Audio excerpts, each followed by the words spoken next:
What's up YouTube, Daya here from Zephyr Wargames, and finally we have LINKURIBOH! It's only taken us forever to get it. God knows how long it's going to take us to get this girl to be bloody legal in the UK and Europe, but hey ho, we're going to go with it anyway. So this is my updated Altergeist deck profile, using and abusing LINKURIBOH to its fullest in this deck. Without further ado, I'm going to blitz through the deck, show you what we've got, and then I'll show you where we use and abuse LINKURIBOH. So of course we've got triple multi-faker, incredibly powerful card. We all knew that this would take the deck to the next level. It's a shame it never took it to the level it probably was promised to be. Triple Mr. Meeseeks. This is where you use and abuse LINKURIBOH. We no longer have to play that crud card of Clara and Rushkia, and we can actually go into LINKURIBOH turn 1. Then of course you can tribute off your Meeseeks to bring it back. On top of that, LINKURIBOH can offer you a bit of protection and give you more searches. We do have triple Altergeist and Marionetta. This is your normal summon of the deck. This is the one that sets directly from your deck to the field. And of course, that is the one you use and abuse to get past Ash Blossom and Joyous Springs. On top of that, if you use its effect to revive, sorry guys, which I personally think is a very, very powerful and underrated ability of that card, you can get some very, very powerful boards up and going and cause your opponent a lot of issues. So definitely a powerful card in my opinion for this deck. We've then got two Silcoitus, the brick of the deck. You never want to see this in your hand unless you can get rid of it. And then of course the one Kunkuri. Now of course Kunkuri is very, very powerful in my opinion. I never used to run it because I used to think it was just a meh card. But then when you actually read it and think about it a lot more, the fact that it just targets one face-up card on the board and negates its effects actually provides you with so much more than you could possibly imagine, because of the sense that it can negate any spell or trap that's probably causing you issues, and then of course it negates the battle, so it gives you additional protection on top of LINKURIBOH as well. We've then got triple Draw and Lock Bird purely because of this format. Because the format that way it is, you want to be main in Draw and Lock Birds. If you don't get to go first, you want to be able to disrupt your opponent as best as you possibly can so you can set up a board next turn. Double Ash Blossom and double Veiler. You can cut the Veilers out if you want. I just think again in this format, Veiler is more important than Ogre and still causes opponents a lot of issues.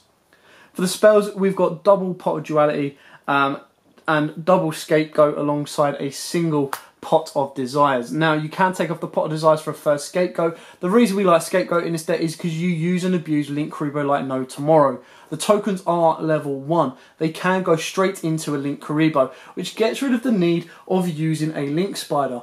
On top of that, if you wanted to, you could go into even further depth. You could go to Proxy Dragons if you wanted to. You can push forward into the Ib and Ningrusu play for additional draws. You can go into a Saruja play. You can go into a Firewall play. You can go to whatever play you want to. Obviously, in this build, we're just using and abusing LINKURIBOH, and we're also using more additional cards such as Mrs. Radiant and Firefighting Jarama Doll. Now again, this can be changed. That is just down to personal preference in this deck build, and like I said, the options there are kind of endless. You do have more alternatives to use and abuse in the deck should you wish to do so.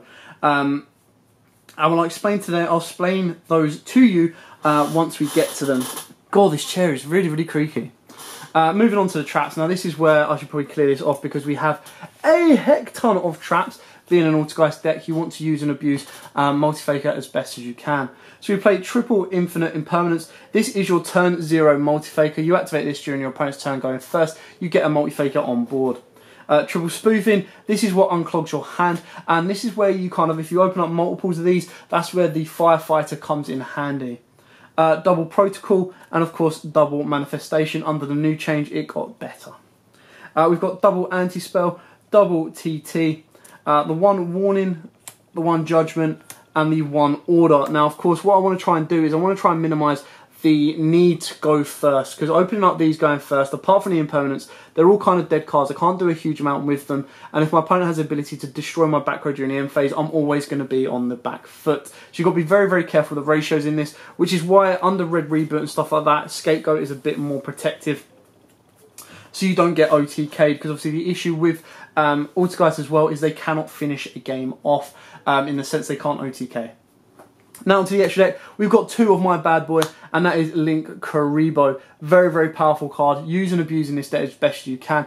The revival effect is very, very useful. This is where you can loop it around the tokens. Reducing to 0 twice per turn in a sense is also very, very helpful. And the fact that it's a downward pointing link can help you extend your plays even further.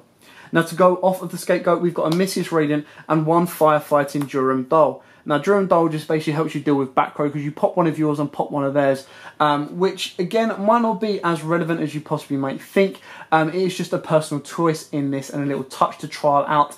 If not, these two are easily Proxy Dragons or Link Spiders, or a third LINKURIBOH if you want to help extend your board under Scapegoat. On top of that, for the Nightmare Engine, continuing on of stuff like that, you've got your Ningrusu, because you can get rid of these Link monsters quite easily. Being able to non-target send is also going to be very, very powerful to deal with anything your opponent might throw at you.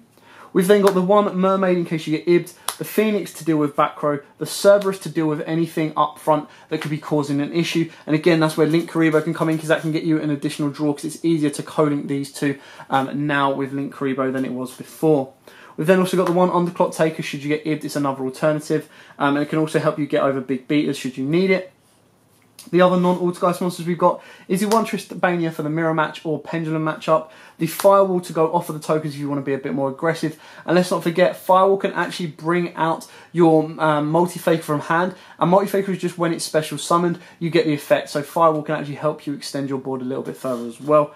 And then for the Altergeist we've got the two Hextia and the one Banshee. Obviously Hextia got new wording where it does spell, trap and effect, so that made it even better, and Banshee can actually help you win you games. Finally, we've just got the one rank 4 of number 41 Baguska, because it is a shutdown card to stall your opponent out should you need it. It doesn't have to be in here. This can easily be Reaper targets if you want to, or can be another Link monster like a Proxy Dragon if you wanted to. It all comes down to personal preference. The only ones that are staple in this deck right now are the 3 Altergeist cards and the 1, if not 2, LINKURIBOHs, which, like I said, are very, very important in this deck, especially to get rid of your melee seats. Should you hard draw it turn 1, you get rid of it, get a search out, and then you've got a LINKURIBOH that has the ability to protect you for the remainder of the turn. Anyway, that is it for the Altergeist deck profile. I hope this has given a couple of ideas on your own build and given you a couple ways of working under the new rule with LINKURIBOH and the new wordings. But for now, thanks for watching. Don't forget to like, comment, subscribe, share. Check out our Cybernetic Horizon openings. And as always, happy dueling. Also YouTube, thanks for watching that video. I hope you liked it. If you did, hit that like button. And of course, don't forget to hit that big red subscribe button in the bottom left hand corner and the notification bell so you don't miss out on anything. We've got more deck profiles, duels, pack openings and many more Yu-Gi-Oh videos coming up for you all year round. So don't forget to stay tuned for all of that. Thanks, and as always guys, happy dueling.